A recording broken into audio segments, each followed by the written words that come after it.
മനോഹരമായ എപ്പിസോഡിലേക്ക് എല്ലാവർക്കും സ്വാഗതം. ഇന്ന് നമ്മൾ മീൻ വെച്ചിട്ടുള്ള ഒരു റെസിപ്പി ഉണ്ടാക്കാൻ പോകുന്നത്. നല്ല ദശയുള്ള മീൻ വെച്ചിട്ട് ഉള്ള മീൻ വെച്ചുണ്ടാക്കുമ്പോഴാണ് കുറച്ചുകൂടി നന്നായിട്ട് ഉണ്ടാക്കാൻ പറ്റുക. അപ്പോൾ മുള്ള് കുറവാണെങ്കിൽ നല്ലതായിരിക്കും. അപ്പോൾ മുള്ള് കുറവുള്ള നല്ല ദശയുള്ള മീനൊക്കെ കിട്ടുകയാണെങ്കിൽ ഈ റെസിപ്പി നമുക്ക് ഉണ്ടാക്കാൻ പറ്റും, എളുപ്പത്തിൽ ഉണ്ടാക്കാൻ പറ്റും. അപ്പോൾ അതിന് വേണ്ടിയിട്ട് കുറച്ച് നല്ല ദശയുള്ള മീൻ എടുത്തിട്ടുണ്ട്. പിന്നെ നമ്മൾ കുടപ്പുളി ഇട്ട് അത് ആദ്യം വേവിക്കണം. ഫസ്റ്റ് സ്റ്റെപ്പ് എന്ന് പറഞ്ഞാൽ അത് വേവിച്ചെടുക്കുക ചെയ്യണേ. അപ്പോൾ നമുക്ക് കുടപ്പുളി ഇട്ട് ആദ്യം ഒന്ന് വേവിച്ചെടുക്കാം. അപ്പോൾ മീൻ വേവിക്കാനായിട്ട് ഒരു 3 കഷ്ണം കുടപ്പുളിയാണ് ഞാൻ എടുത്തേക്കുന്നത്. അത് കഴുകി വെള്ളത്തിലിട്ട് വെച്ചിട്ടുണ്ട്. അപ്പോൾ ഉപ്പും മഞ്ഞളും പുരട്ടി വെച്ചതാണ്. അപ്പോൾ ആ മീൻ നമുക്ക് പാനിൽ വെച്ച് കുറച്ച് വെള്ളം ഒഴിച്ചിട്ട്, അത് മീൻ വേവാനുള്ള കുറച്ച് വെള്ളം മതിയാവും. അത് വെച്ച് നമുക്ക് തിളച്ചതിന് ശേഷം നമുക്ക് കുടപ്പുളി ഇട്ട് കൊടുക്കാം. എന്നിട്ട് ഒരു 10 മിനിറ്റ് മാക്സിമം മതിയാവും. അതിട്ട് നമുക്ക് മീൻ വേവണ വരെ ഒന്ന് മൂടി വെച്ച് വേവിക്കാം.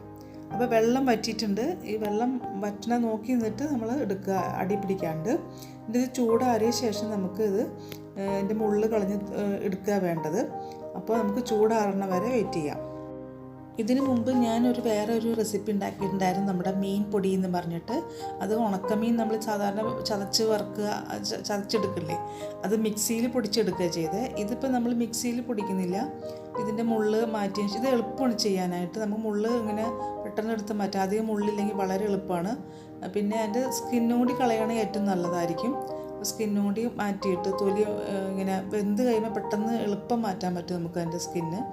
അപ്പോൾ അതിന് ശേഷം നമുക്ക് കൈ കൊണ്ട് തന്നെ ഇങ്ങനെ ഞരടി നമ്മൾ അത് എടുക്കണത്, മിക്സിയിൽ പൊടിച്ചെടുക്കേണ്ട കാര്യമില്ല.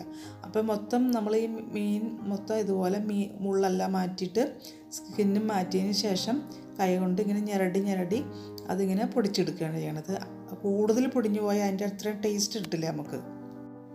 വളരെ പെട്ടെന്ന് നമുക്ക് കൈ കൊണ്ട് തന്നെ ഇത് ഇങ്ങനെ പൊടിച്ചെടുക്കാൻ പറ്റും. മീൻ അധികം വേവില്ലല്ലോ. നമുക്ക് ഇത് ഇതിന് വേണ്ട ഇൻഗ്രീഡിയൻസ് എന്തൊക്കെയാണെന്ന് നോക്കാം. അപ്പോൾ നമ്മൾ മീൻ പൊടിച്ചെടുത്തിട്ടുണ്ട്, ഞെരടി എടുത്തിട്ടുണ്ട്. പിന്നെ നമുക്ക് വേണ്ടത് 2 സവാള ചെറുതായിട്ട് നുറുക്കിയെടുത്തിട്ടുണ്ട്. പിന്നെ ഇഞ്ചി വെളുത്തുള്ളി പേസ്റ്റ് എടുത്തിട്ടുണ്ട്, അതൊരു ടീസ്പൂൺ വേണം. പിന്നെ വേണ്ടത് തക്കാളിയാണ്, 2 ചെറിയ തക്കാളി ചെറുതായിട്ട് നുറുക്കിയെടുത്തിട്ടുണ്ട്. പിന്നെ പച്ചമുളക് ഒരു 3-4 എണ്ണം ചെറുതായിട്ട് നുറുക്കിയെടുത്തിട്ടുണ്ട്. പിന്നെ നമുക്ക് തേങ്ങ, ഒരു മുറി തേങ്ങ ചിരകിയത് എടുത്തിട്ടുണ്ട്. ഇത്രയും ഇൻഗ്രീഡിയൻസാണ് നമ്മൾ ഈ റെസിപ്പിക്ക് വേണ്ടത്. ഇനി നമുക്ക് കുക്കിംഗ് ആരംഭിക്കാം. അപ്പോൾ അതിന് വേണ്ടിയിട്ട് നമുക്കൊരു പാൻ വെച്ച് ചൂടായിട്ടുണ്ട്. അതിലേക്ക് ഓയിൽ ഒഴിച്ചു. അതിലേക്ക് ഓയിൽ ചൂടായി കഴിയുമ്പോൾ 2 ചെറിയ സവാള നുറുക്കി വെച്ചത് ചേർത്തിട്ട് ഒന്ന് വഴറ്റി കൊടുക്കാം. അത് നമ്മൾ വാടി വരുമ്പോൾ ഇഞ്ചി വെളുത്തുള്ളി പേസ്റ്റും പച്ചമുളകും കുറച്ച് കറിവേപ്പിലയും കൂടി ചേർത്തിട്ട് നന്നായിട്ടൊന്ന് വഴറ്റി, നമ്മൾ പച്ചമണം പോണ വരെ നന്നായിട്ടൊന്ന് വഴറ്റി കൊടുക്കാം. നമ്മളിതിന് മുമ്പ് ഇതുപോലൊരു റെസിപ്പി ഉണ്ടാക്കിയിരുന്നു, മീൻ പൊടി എന്ന് പറഞ്ഞിട്ടുള്ള റെസിപ്പി ഉണ്ടാക്കിയിരുന്നല്ലോ. അതിൻ്റെ ലിങ്ക് ഞാൻ ഡിസ്ക്രിപ്ഷനിൽ കൊടുത്തേക്കാം കേട്ടോ. അത് കാണാത്തവരുണ്ടെങ്കിൽ കണ്ടു നോക്കുക. നല്ലൊരു റെസിപ്പിയായിരുന്നു. അത് നമ്മൾ മിക്സിയിൽ പൊടിച്ചെടുക്കുക ചെയ്തത്. ഇതിപ്പോൾ നമ്മൾ കൈ കൊണ്ട് ഞെരടി നമ്മൾ എടുത്തേക്കുന്നത് കേട്ടോ. അപ്പോൾ ഇതിൽ നമുക്ക് ഇനി നമ്മൾ തക്കാളിയും കൂടി ചേർക്കാറുണ്ട്. തക്കാളി ചെറുതായിട്ട് നുറുക്കിയത് ചേർത്തിട്ട് നന്നായിട്ടൊന്ന് വഴറ്റി, അതിൻ്റെ പച്ചമണം പോണ വരെ ഒന്ന് വഴറ്റി കൊടുത്തിട്ട് നമുക്ക് മസാലപ്പൊടികൾ ചേർക്കാം. നമ്മൾ മീൻ പൊടി ഉണ്ടാക്കിയ പോലെ തന്നെ ഡ്രൈ ആയിട്ടുള്ളൊരു ഡിഷാണിത്. അപ്പോൾ അത് നമുക്ക് കുറച്ച് ദിവസം നമുക്കിങ്ങനെ അത് എടുത്ത് വെക്കാനും പറ്റും, കൂടുതൽ ദിവസം ഇരിക്കും. അപ്പോൾ ഇതിലേക്ക് നമുക്ക് പൊടികൾ ചേർക്കാം. ഒരു 1/4 ടീസ്പൂൺ മഞ്ഞൾപ്പൊടി ചേർക്കുന്നുണ്ട്. പിന്നെ 1 ടീസ്പൂൺ ഫിഷ് മസാല ചേർക്കുന്നുണ്ട്. പിന്നെ എരിവുള്ള മുളക് പൊടി 1 ടീസ്പൂൺ. പിന്നെ കുരുമുളക് പൊടിയും കൂടി ചേർത്തിട്ട് നന്നായിട്ടൊന്ന് വഴറ്റാം. ഇപ്പോൾ നമ്മുടെ മസാലയൊക്കെ മൂത്ത് നല്ല പാകത്തിനായിട്ടുണ്ട്.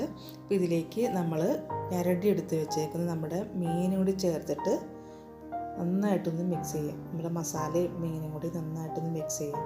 അപ്പോൾ ഇത് നമുക്ക് എന്താ വെച്ചാൽ കുട്ടികൾക്കൊക്കെ കൊടുക്കാനായിട്ട് വളരെ നല്ലതാട്ടോ. നല്ലതെന്ന് വെച്ച് കഴിഞ്ഞാൽ നമ്മൾ മീൻ കൊടുക്കുമ്പോൾ ശരിക്കും തൊണ്ടയിലൊക്കെ പോകുന്നതൊക്കെ പേടിച്ചിട്ട് നമ്മൾ കൊടുക്കാമല്ലോ.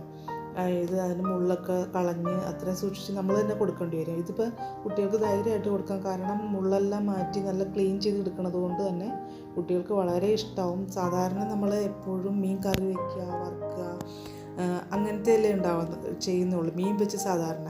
അപ്പം ഇങ്ങനത്തെയൊക്കെ റെസിപ്പി ചെയ്യുകയാണെങ്കിൽ നമുക്ക് പണി ഭയങ്കര ഭാരം കുറഞ്ഞ് കിട്ടും. കാരണം ഇത് കുറച്ച് ദിവസം ഇരിക്കും. നമുക്ക് ഡ്രൈ ആയിട്ട് എടുക്കുന്നത് കൊണ്ട് തന്നെ നമുക്ക് എടുത്ത് വെച്ച് കഴിഞ്ഞാൽ, ഇത് ഫ്രിഡ്ജിൽ സൂക്ഷിച്ച് വെച്ച് കഴിഞ്ഞാൽ കുറേശ്ശെ എടുത്ത് നമുക്ക് നമ്മളുടെ പണിഭാരം കുറച്ച് കിട്ടും ഇങ്ങനെ ചെയ്യുകയാണെങ്കിൽ. അപ്പോൾ ഇതിലേക്ക് ഇനി ലാസ്റ്റ് നമുക്ക് തേങ്ങയും കൂടി ചേർക്കാം. തേങ്ങ ഓരോരുത്തരുടെ ഇഷ്ടം അനുസരിച്ച് ചേർക്കാം. കൂടുതൽ തേങ്ങ ആവശ്യമുള്ളവർ കൂടുതൽ ചേർക്കാം. അപ്പോൾ തേങ്ങയും ചേർത്തിട്ട് നന്നായിട്ട് മിക്സ് ചെയ്ത് ഇനി ഉപ്പ് നോക്കുക. ആ സമയത്ത് ഉപ്പ് കുറവുണ്ടെങ്കിൽ ഉപ്പ് ചേർത്തിട്ട് നന്നായിട്ടൊന്ന് മിക്സ് ചെയ്തെടുക്കാം. ഇപ്പോൾ നമ്മളുടെ കറി റെഡി ആയിട്ടുണ്ട്. ഫിഷ് സ്ക്രാമ്പിൾഡ് അല്ലെങ്കിൽ ഫിഷ് ബുർജി എന്നൊക്കെ അറിയപ്പെടുന്ന നമ്മുടെ റെസിപ്പി റെഡിയായി. ഇത് വളരെ പെട്ടെന്ന് ഉണ്ടാക്കാൻ പറ്റും. ഒരു 10 മിനിറ്റ് ധാരാളം മതിയാവും. മീൻ വേവണ സമയം മാത്രം മതി. കൂടാതെ വളരെ ടേസ്റ്റി ആയിട്ട് നമ്മൾ സാധാരണ മീൻ കഴിക്കുന്ന ഒരു ടേസ്റ്റേ അല്ല ഇതിന്. അത്രയും ടേസ്റ്റി ആയിട്ടുള്ള ഒരു കറിയാണ്. അപ്പോൾ അതെല്ലാവരും ഒന്ന് ഉണ്ടാക്കി നോക്കുക. ഇത്രയും വ്യത്യസ്തമായിട്ട് റെസിപ്പി. അപ്പോൾ നമ്മുടെ ചാനൽ ആദ്യമായിട്ട് കാണുന്നെങ്കിൽ ഒന്ന് സബ്സ്ക്രൈബ് ചെയ്യുക, ലൈക്ക് ചെയ്യുക, നിങ്ങളുടെ സജഷൻസ് ഒന്ന് കമൻറ്റ് ചെയ്യുക. അപ്പോൾ അടുത്ത നല്ലൊരു വീഡിയോ ആയിട്ട് കാണുന്നവരെ താങ്ക്സ് ഫോർ വാച്ചിങ്. ബൈ.